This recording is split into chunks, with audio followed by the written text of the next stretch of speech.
Hi Cancer, April 2026. Ito na po ang inyong reading. Kuha tayo ng ilang guidance advice, messages para sa inyo. Mensaheng gabay lamang po para sa buwan ng Abril. Cancer energy, kamusta kayo Cancer? Anong kailangan yung marinig ngayon? Anong parating, anong aasahan nyo this new month? Message Cancer para sa mga Cancer po na maaaring makapakinig nito. April 2026. Guidance po para sa mga taong ito. Cancer. Paisa-isa ang bumabagsak.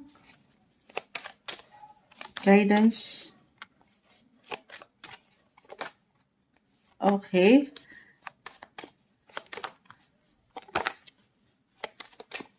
Cancer energy. Para sa iyo, Cancer. Anong parating? Okay, sige. I-operate na natin ang mga situation. The Sun.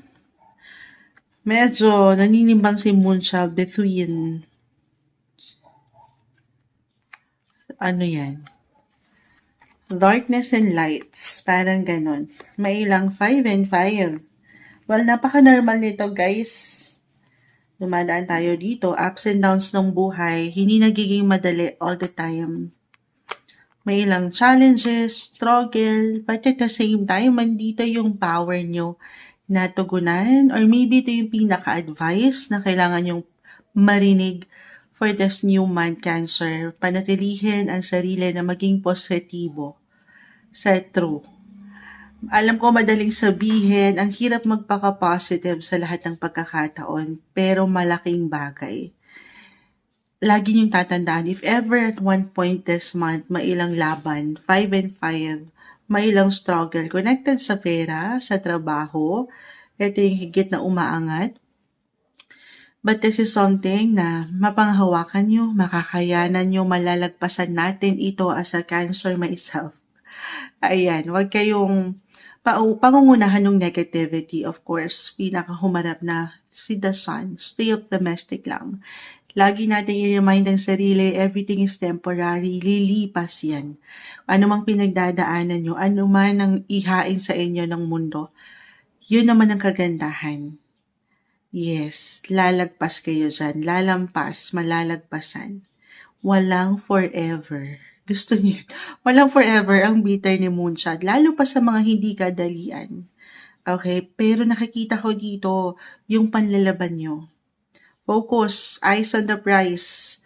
Kahit na minsan parang ang hirap i-please ng mga situation or may ilang pagkakataon na parang ang hirap ng gampanan, harapin o ilang bayarin kung magiging practical kasi yan yung struggle ni Moonshot. Yun talaga yung yung example, no? Yung ilang obligations, hindi man ito sa pera, pero could be physically, mentally, emotionally, may ilang laban. Ito yung ilang laban na as a Cancer, baka sinasarili nyo lang. Tahimik yung kinakaya na nalalagpasan, as I've mentioned. Okay? Kakayanin natin ito. May ilang challenging situation akong nakikita, especially po sa inyong mga buhay paggawa or mga obligations sa pang-araw-araw ng buhay. At once na malagpasan nyo ito, patuloy nyong kinakaya. Nakikita kayo yung pagiging positive. Patience, guys. Ito naman, very flexible sign kayo. Patience, more patience. Hindi kailangan laliman ano pa man ha. Kahit sa simpleng ano lang ito, I feel may ilang demands sa trabaho, sa ilang tao sa inyong paligid, nakakailanganin ng paghaba ng inyong mga PC. The Temperance card. Have patience, more patience ha. Again, hindi natin mapiplease yung bawat decision, action ng ibang tao, pero ikaw, meron kang control paano ito pangahawakan. Tuloy ka lang. Okay. I see, andito rin yung energy to do some action, na ang ganda, andito naman, mapapaangat yung enerhiya, na patuloy kayong manlaban. Patuloy nyo lang magampanan yung ilang obligations na ito. And yan po ay syempre pa, hindi yan nababaliwala. Energy, speaking of energy, na-mention ko na si Mars. Yes, it will enter your 10th house of career this month, guys. So, oo nga, no? Parang dito nga, sabi ko nga, connected work, money, saan kayo kumikita. May ilang demands, maaaring higit kayong hanapin, kailanganin. At dito, medyo may pressure na hindi nyo alam, parang laban na nga ito. Nagiging competitive ba ang ilang katrabaho or ikaw mismo? Kasi meron kayong goal.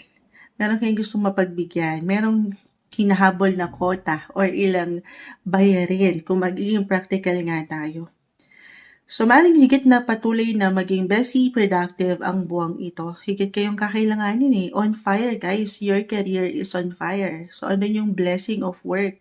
Kung meron man kayong problema ngayon, struggle when it comes to your income, money, ito, yung energy guys, the energy is giving pagdating sa inyong mga trabaho. So reversal tayo ha, para sa ilan na nagko-comment na, paano yan Moonshot, single, housewife lang ako. So reversal, pwede itong kumonekta, masculine energy, si 10th house, connected father, asawa, parents, why not? At dyan syempre, hindi lang sila yung mabibigyan ng enerhiya ng sweldo, pero kayo rin. Okay, kung magiging practical tayo.